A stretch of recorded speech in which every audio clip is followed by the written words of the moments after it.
Hello guys, good evening to all. Time check tayo ay 10 na ng gabi at ito ang aking sari-sari store dito sa bahay at ako ay hindi pa tapos na nagdi-display. So dito yung aking mga sabon, shampoo and mga powder, detergent, cream silk.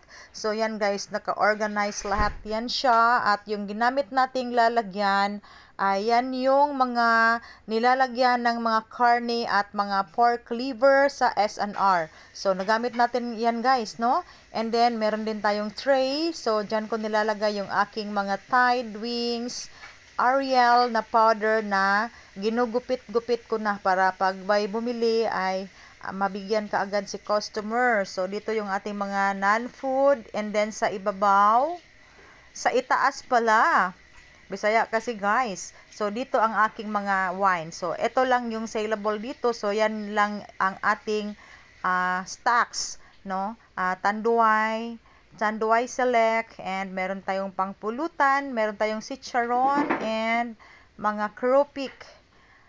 And then, meron tayong Ginebra, Mojito, and mga Kometa. Yan lang guys muna yung ating mga stocks sa ngayon. And then, ito ay hindi ko pa naihang sa aking hanging basket. So, meron akong rack galing sa meat shop. So, dinala ko dito sa bahay and meron pa tayong 3 bundle na Cicheria na maliliit. Hindi ko pa yan na-arrange. Kasi 2 days ko ngayon na nagbukas uli sa aking sari-sari store dito sa bahay at tuwang-tuwa yung aking mga kapitbahay kasi bumalik tayo sa pagtitinda dahil ang aming mga kapitbahay dito ay malayo ang mga tindahan. So, sila ay tuwang-tuwa at nandito rin ang ating mga mga canned goods dito sa harap. And then, dito sa side na ito, as usual, yung ating mga soft drinks, Sito, and wala tayong Gatorade, pero meron tayong pinalamig sa chiller. Ang ating mga biscuits ay dyan lang muna at hindi ko pa yan naiayos.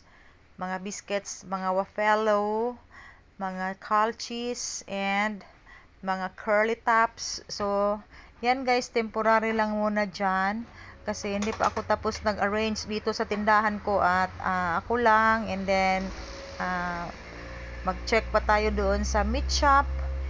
Pati yung ating mga coffee at meron pa tayong mga pansit canton. So, kaunti